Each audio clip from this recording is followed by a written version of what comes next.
Mass runner ప్రముఖ YouTuber Shanmukh Jaswanth arrest Telugu రాష్ట్రాల్లో hot topic గా మారింది.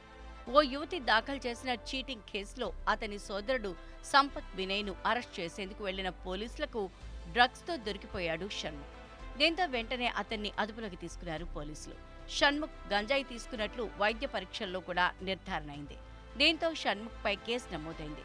ఇక మరోవైపు షణ్ముఖ్ సోదరుడు సంపత్ పై ఇప్పటికే చీటింగ్ కేసు నమోదు చేశారు పోలీసులు.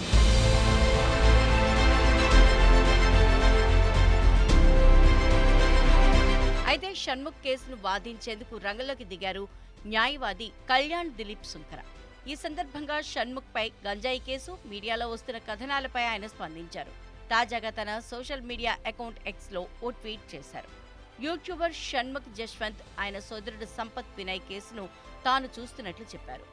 షణ్ను తండ్రి తన దగ్గరే ఉన్నారని, షణ్ముఖ్ పై మీడియాలో వస్తున్న కథనాలకు వాస్తవానికి ఎటువంటి సంబంధం లేదన్నారు. అన్ని ఆధారాలు పోలీసుల ముందు ఉంచుతానంటూ తన ట్విట్టర్లో తెలిపారు దిలీప్ సుంకర. ఇదే కేసు విషయమై మీడియాతో మాట్లాడిన దిలీప్ సుంకర పోలీసుల కోణంలో మాత్రమే కేసు నమోదు చేశారు. ఈ విషయాలను న్యాయస్థానం నిర్ధారించాల్సి ఉంటుంది. పోలీసులు షణ్ముఖ్ ను అరెస్ట్ చేసిన సమయానికి ఎలాంటి పరిస్థితుల్లో ఉన్నాడు, దీనికి సంబంధించిన సీసీటీవీ ఫుటేజ్ ఉంది. గత కొన్ని రోజులుగా షణ్ను ఇంటికి ఎవరెవరు వచ్చారు అనే ఆధారాలు ఉన్నాయి. పోలీసులు సేకరించిన ఆధారాల్ని బట్టి తమ వద్ద ఉన్న ప్రూఫ్స్ ను కూడా కోర్టుకు అందిస్తాం అని అన్నారు. అయితే గత 4 ఏళ్లుగా షణ్ముఖ్ కంపెనీకి లీగల్ అడ్వైజర్ గా ఉన్నారు కళ్యాణ్ దిలీప్ సుంకర. ఆ కారణంతోనే ఇప్పుడు షణ్ను కోసం రంగంలోకి దిగారైనా.